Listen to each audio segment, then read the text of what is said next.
Yesu nashimwe kandi turamukanye muri iki gitondo mu izina rya Yesu Kristo umwami wacu. Mana irakoze kandi nguduha umwanya mwongera ngo dusubire twibukanye amajambo y'Imana. Nuko rero reka dusome ijambo ry'Imana kuko umwanya dufite ni muto. Igitabo cya mbere cyanditswe n'uwavugishwa n'Imana Samweli.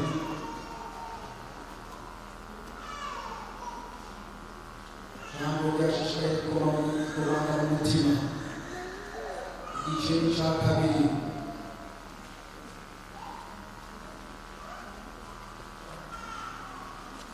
Igice cya kabiri. Basoma kuri Yakobo wa 20:21. Bafise za Bibiliya za kera n'urupapuro rwa 312. Igitabo cya mbere cya Samweli igice cya kabiri umurongo wa 20:21. Eli nawe agahezagira Elukana n'umugore wiwe atwagahabwa urubyaro n'Uhoraho kuri uyo mugore abasubize umukando w'uwo yahaye Uhoraho w'impuka bagaheza bagasubira iwabo. Maze Uhoraho agenda Ana asamira aja imbere abyara abana b'abahungu 3 n'abakobwa 2. Ariko uwo mwana Samweli wacagira gute? Acagira gute? Mana ni habisho.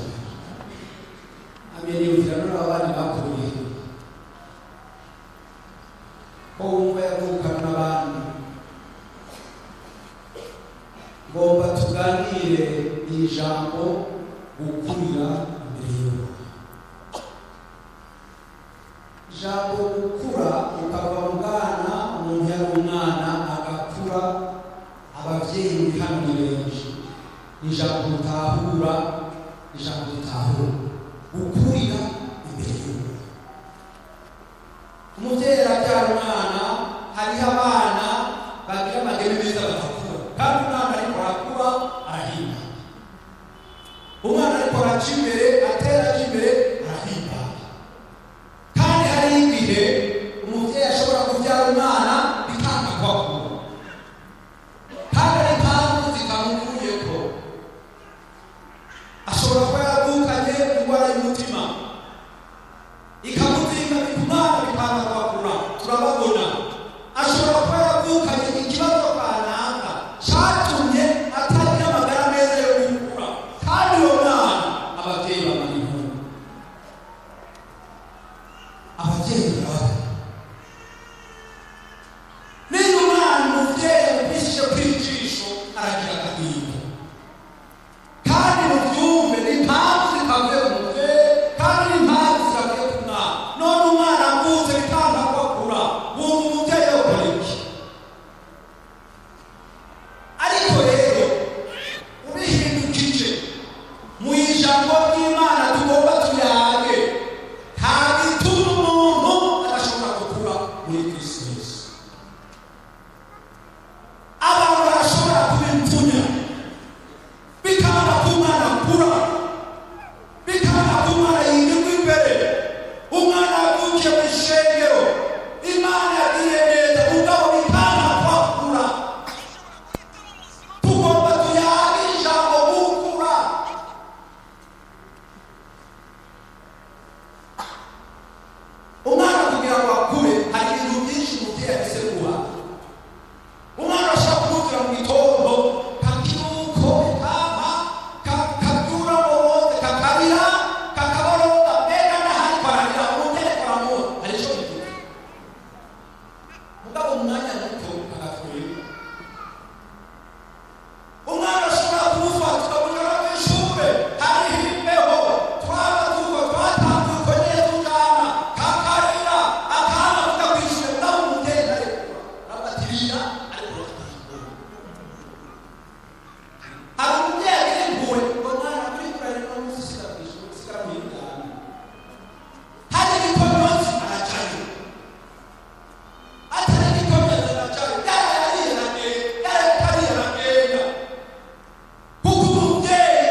nshemanuka gato nuko Samweli bagira gute arakura uhoraho abana nawe ntiyakunda ko hari ijambo na rimwe rya Samweli rituruka hasi nuko Abisirayeli bose uhereye Dani ugashika Berisheba bamenye ko Samweli yegukiye kuba uvugishwa n'uhoraho. 21 nuko uhoraho asubira kwiyereka Ishiro kuko Ishiro nyene ariho uhoraho yihishurira Samweli n'ijambo ryiwe kandi ijambo rya Samweli rishika hehe ku Bisirayeli bose. Arakura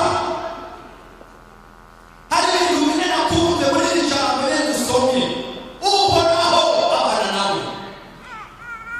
Iyo umuntu ariko araca imbere, iyo umuntu ariko arakura, uhoraho abana nawe. Ijambo rigira kabiri ntihagira ijambo na rimwe yasanze rituruka hasi. Ijambo rigira gatatu bamenya yuko by'ukuri uyu mwana yeguye uhoraho.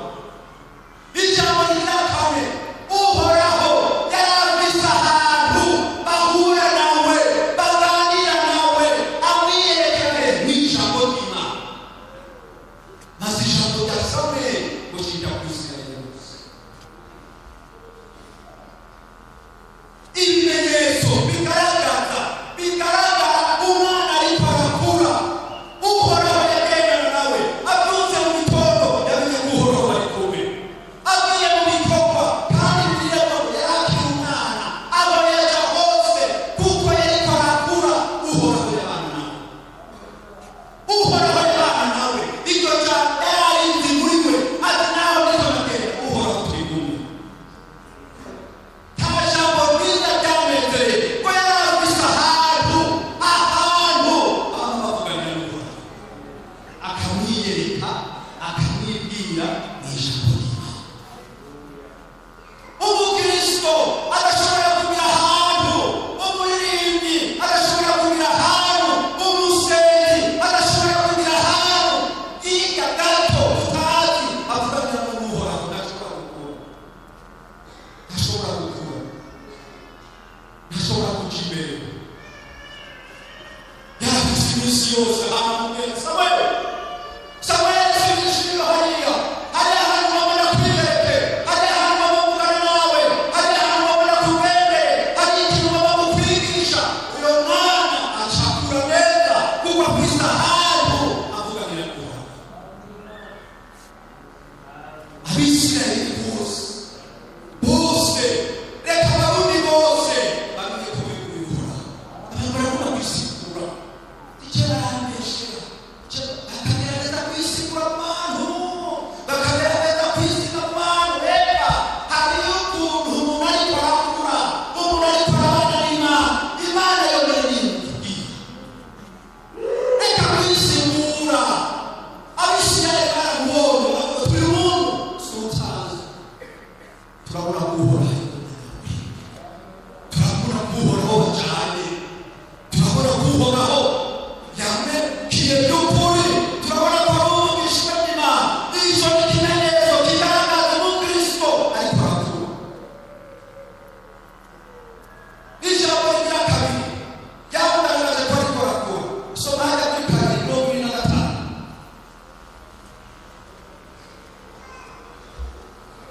Kabiri 2:25. Agera mu gice cya kabiri. Umuntu ntiyacura ku wundi, Imana ishobora kumuzuza, ariko wowe ucura kuhoraho ninde yomuvugira? Yamara birengagiza ibyo se ababariye kuko uhoraho yagariye kubica. 26. Ariko uwo mwana Samweli bagira gute? Akomeza kugira gute? Gukura no gushima nawe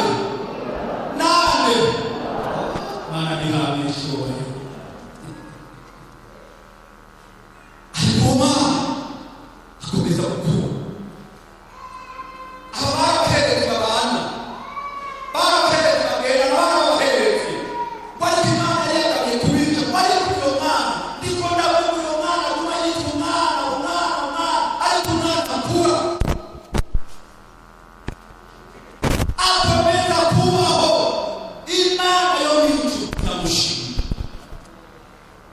icyo sintavuze. Imana iramushima kuko Imana niyo gushima, nta kibuza ko abantu bagushima. Bitakora abantu baramutinya, abantu baramushima kuko yakomeje gukura.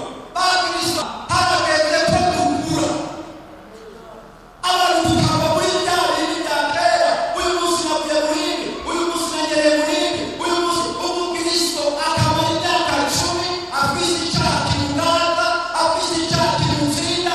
Iyo kimuhagaze imbere kimutwika, iyo kimuhagaze imbere nakimwe imbere, uyo ni umuntu adakura.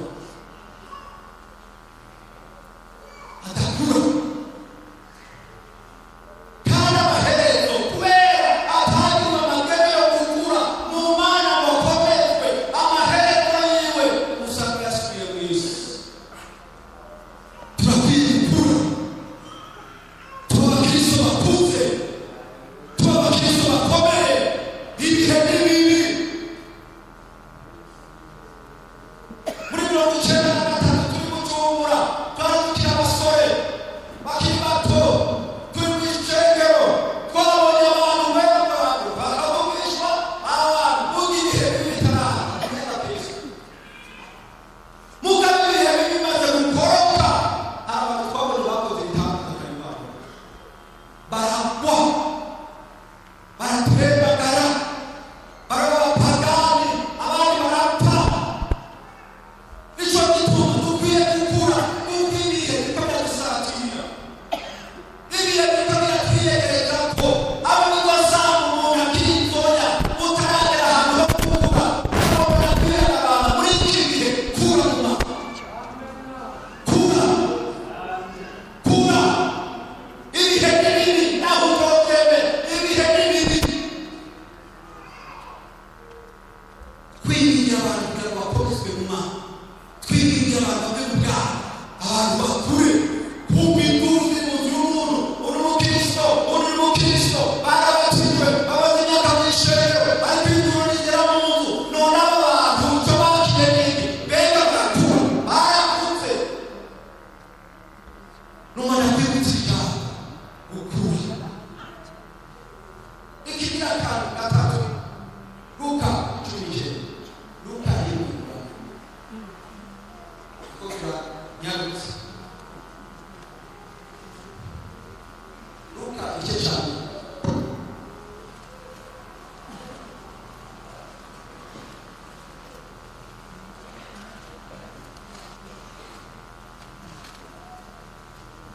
Luka igice cya mbere umurongo wa 18.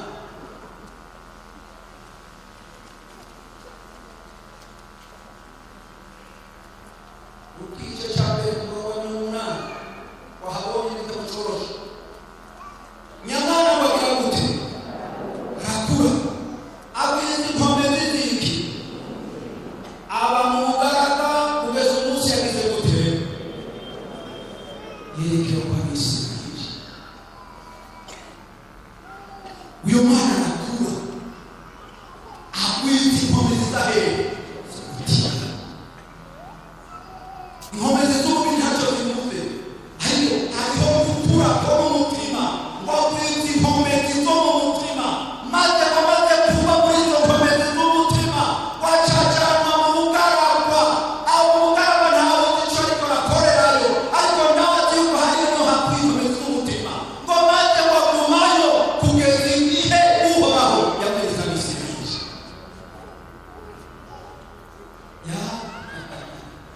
Ahantu barahana mu bugaragwa, barahana aho niho hakwiye inkomezi z'umutima. Mu bugaragwa ntibagira inoboye, mu bugaragwa ntibagira ibyiza, mu bugaragwa mugabo hariho hirya zaho, kandi izo uri kurazirya izo zikomeze kumeza umutima. Nta broshete yajya mu bugaragwa, nta muceri w'amafiriti yajya mu bugaragwa, ariko hari ibindi bintu tutazi. Ariko twarabimenye ko avuga ko yagize inge akarya ubuki, ariko mu bugaragwa arahakurira. Hari Imana ikugomba umutima wo bakura, ikakiguhagurutsa, ikakikujyana mu bugaragwa, kandi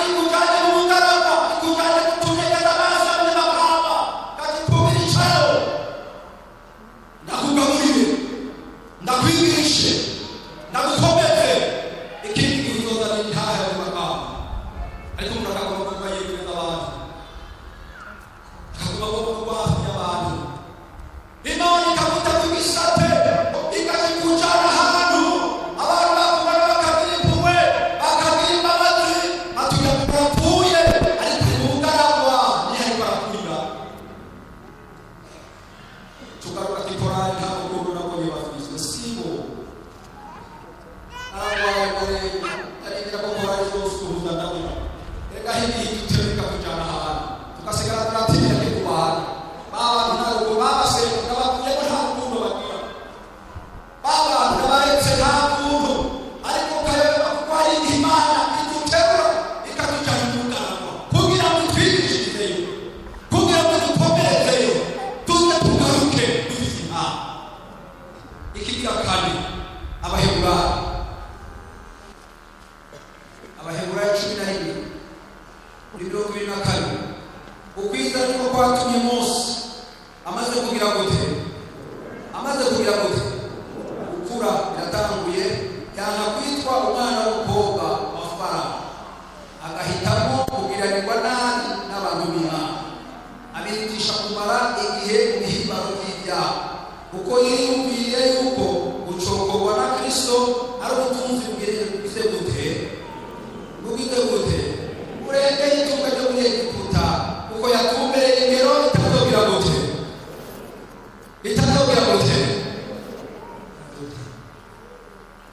yabitewe n'urukundo ajya kuri Luka 18 urasoma hasi urabona ngo uyu mwana amaze kugwita inkomezi yuzuye kweguriye ubuntu bw'Imana bwari kuri hariho rero ikindi kimenyetso kigaragaza umwana ariko aratura nico kwabisi akahana n'ibiriyo akabihindura ubusa Mose akiri umwana yabona ko kuba kwa Farawo yarahariye amahurete meza yarahariye baramusasira neza baramugirira inziza neza nta cyari gutuma atahaguma nabo bari kuhaguma ariko hari ikintu camujemo kuko amaze gukura harageze igihe ko umukristo ahitamo neza iyi ngero turabona ntakimaze ibintu bisaba barwana nacyo maze ariko umukristo yamaze gukura umukristo yuzuye mpembera aramenya narahisemo Yesu narahisemo ikindi bindi byose kuko ingero niko ndabona imbere yanjye irahambaye ahantu bibiri mvuga ngo kuko amagaragazo tugeragezwa ni mato cyane aho habutse nasa n'ubwiza bugize gutebereye buremereye twiteze imbere yacu kuko twamaze guhitamo kuko twamaze gukura twaramenye ingero yashakije ntabwo tukibonera muri bibi n'isi turimo two turagendagenda twarahisemo mwene data menya guhitamo apana kuturavanga ibintu oya menya guhitamo kuko wamaze gukura ndafashe ingero n'ibiriye kubw'ibyo isi naramutse kwisezera ndafashe ingero niko nabona y'umwana wacu iyo ngero nazo turarwanira vuba iyo ngero niyo duharanira niyo ndakwifuriza ari umuntu avanga isi akavanga n'inzima ari umuntu avanga inzima akavanga n'ibyinshi ariko umaze gukura amenya guhitamo Mose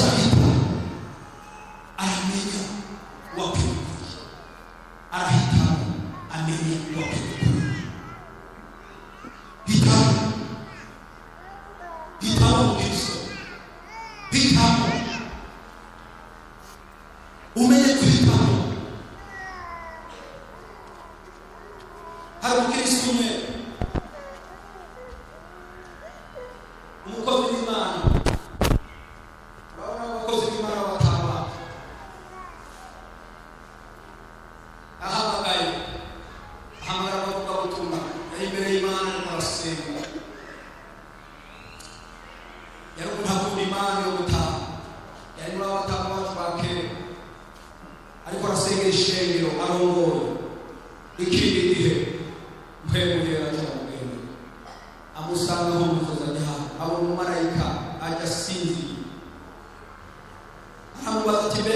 gusenga ishengero rwose kureka nakwereke abantu bamwe bamwe waherekeje ubwawe kandi ko wabaherekeje kuraririmba kandi waheza n'imwisho acabona aragurutse yabisaba amabara bamutabare kwawe araguruka kuri simeti ajya guhamba abantu arabona kuri yabisaba bashirako amazina by'ukuri arabona amazina y'abakristo biwe ati bakanaka ni usika mwaburirimbi atego kanaka arabona yabisaba aramugenda n'udusara atabantu bose ariko nakwereka nta n'umwe yashitse arakanguka ariko aramubwira ayo makuru ati kanaka yari mu bintu by'amacakubiri naramuhanuye jewe ubwanjye kugira ngo areke yaba ariko mwamuririmbiye waheza n'imwijuru naho yashitse amwereka kanaka bo naho yashitse amwereka kanaka bo naho yashitse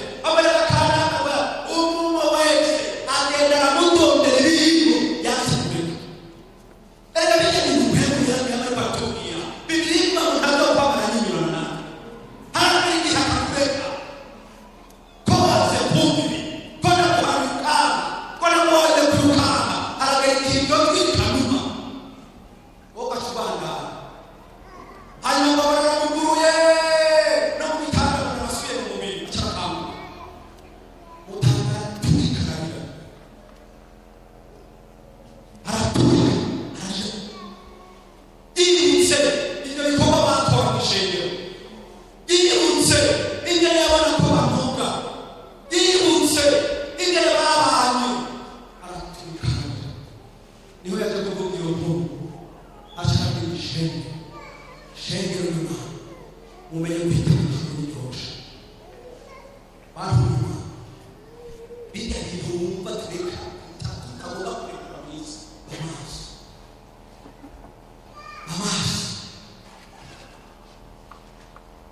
ejo bundi nagiye kugendera umukristo kuri wa kabiri niho kutangite kujya baduhamagara tujya gusengera abantu umukristo arambaye umukristo w'upireko akora imirimo ujya hari ibintu jewe n'umuntu bisiga yaba mu ishengero ari umurozi ahiga abana b'abakobwa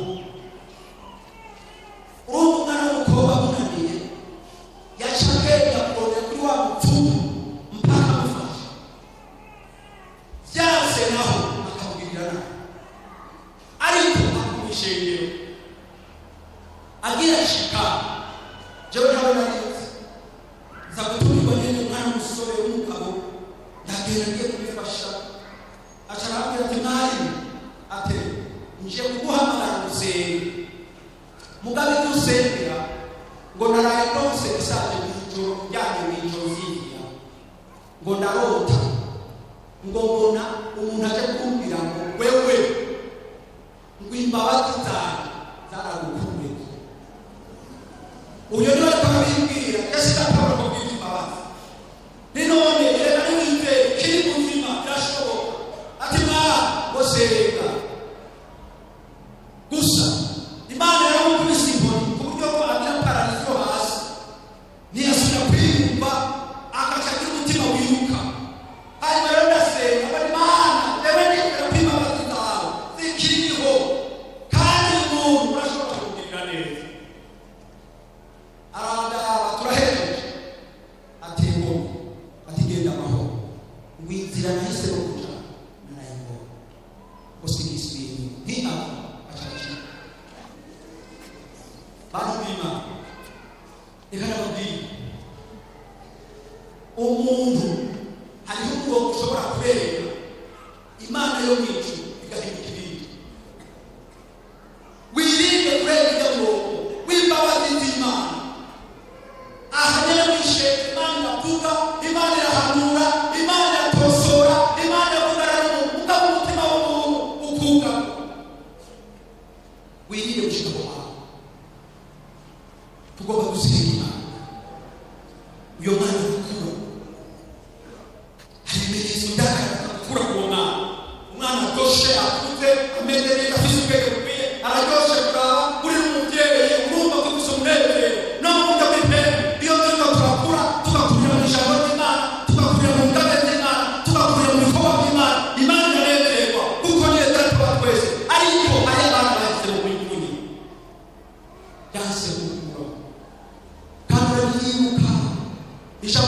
nyakubahwa ubwo washika hanze caca hakagutuma hasi, washika muhira caca hakagutuma hasi, washika kw'ishure caca hakagutuma hasi, washika ahantu kikagutuma hasi, kuko kigufise kuwaja byanze gukura. Rero nakuzana ijambo ry'ugukura kugira ngo ukurire mu Mana uryoherwe nawe. Kunamika amaso dusenge.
Akubohore, agukize, ngwino, Yesu arakugirira neza.